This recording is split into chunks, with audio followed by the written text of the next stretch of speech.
A Guerra do Peloponeso foi um conflito de interesses e política pela hegemonia da Grécia, fatores que tiveram um imenso impacto no conflito. Se você quer saber os motivos que causaram a guerra, fiquem até o final do vídeo para saber quais foram o motivo da Guerra do Peloponeso.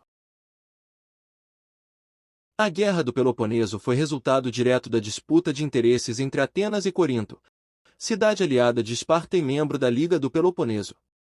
Essa disputa e as reclamações de Corinto forçaram Esparta a declarar guerra aos atenienses porque os espartanos não podiam perder sua aliança com Corinto. Tradicionalmente, a Guerra do Peloponeso é datada de 431 a.C. a 404 AC, mas os problemas de Atenas com Corinto eram antigos e vinham desde a década de 450 a.C.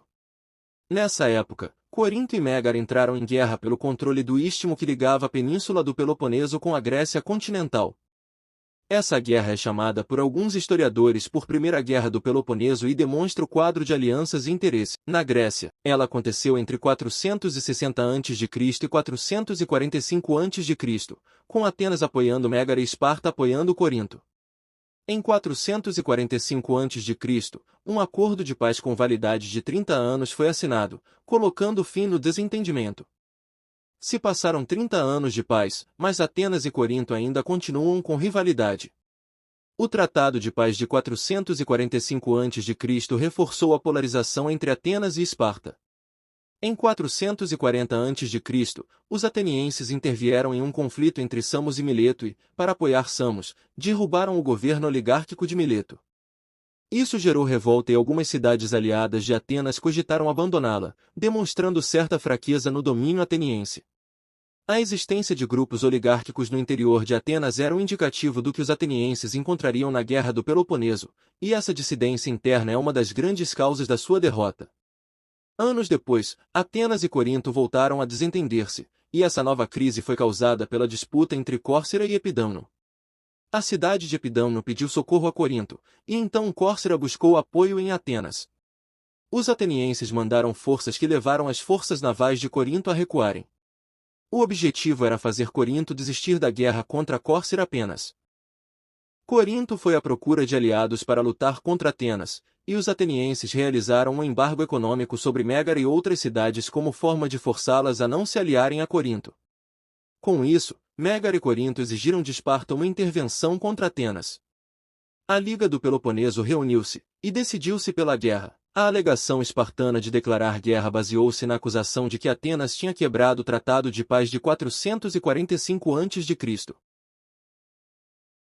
No início da guerra, os espartanos fizeram uso de suas forças militares terrestres, maiores e mais bem preparadas, e invadiram a Ática, região onde fica Atenas.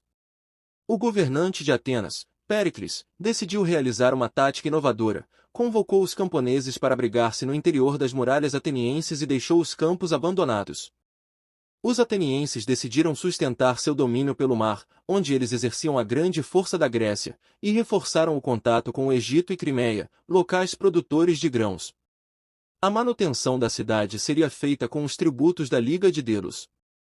Como contra-ataque, os atenienses usaram sua frota para ataques costeiros no Peloponeso, com a ideia de forçar os exércitos espartanos a dividirem-se, a fim de proteger sua zona litorânea. Péricles permaneceu adotando essa estratégia até o momento em que soldados espartanos recuaram para fazer a colheita em Esparta. Quando isso aconteceu, ele pensou em avançar com as tropas atenienses, mas a Assembleia de Atenas não concordou com a ideia de enviar soldados para encarar frontalmente Esparta. Essa postura foi um dos grandes problemas de Atenas em toda a guerra, não havia unidade na tomada de decisões, e a falta de ação muitas vezes fez com que os atenienses deixassem de aproveitar momentos de vulnerabilidade espartana. As tropas atenienses que ficaram na cidade e também toda a população foram atingidas pela peste de Atenas, epidemia de uma doença desconhecida que matou 1/3 da população. Péricles foi uma das vítimas dessa peste. A primeira fase terminou sem grandes modificações no quadro de forças na guerra, e as estratégias seguiram as mesmas até por volta de 427 AC, com pequenas batalhas acontecendo. Em 425 a.C., os atenienses tiveram uma vitória destacada em Pilos, conseguindo aprisionar 292 soldados espartanos. Mas algumas derrotas militares nos anos seguintes fizeram um acordo de paz ser assinado em 421 AC. Esse acordo ficou conhecido como Paz de Nícias e estipulava uma trégua de 50 anos. No entanto, em 414 a.C., as determinações dele foram oficialmente abandonadas. Na prática, a paz nunca foi verdadeiramente obedecida.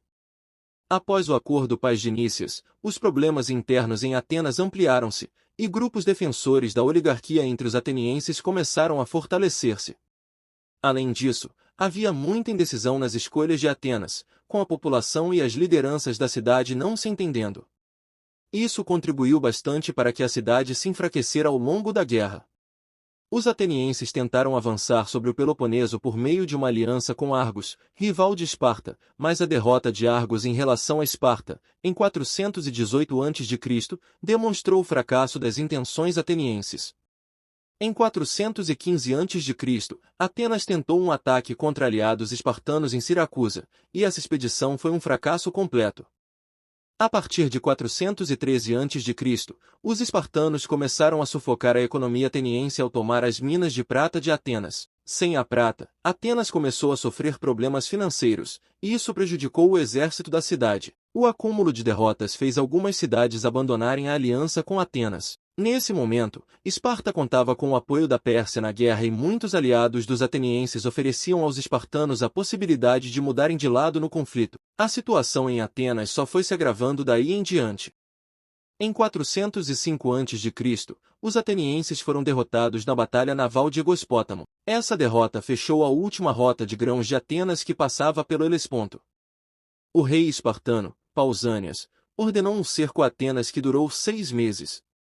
Como Atenas estava esfomeada e cercada, decidiu render-se aos espartanos em 404 a.C. Após a rendição, Esparta derrubou as muralhas de Atenas e desfez todo o império marítimo de sua rival.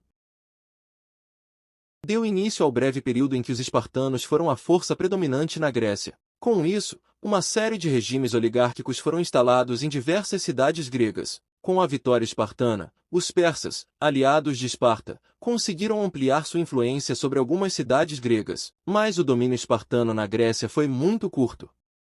A rigidez espartana fez com que dissidências surgissem, e novos grupos democráticos fortaleceram-se décadas depois.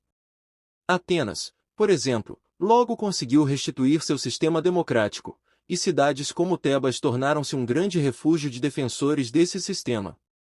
A riqueza que fluiu em Esparta com a vitória causou divisões internas, e a soma desses fatores, divisão interna e crescimento da oposição, fez com que o domínio espartano durasse cerca de 30 anos apenas.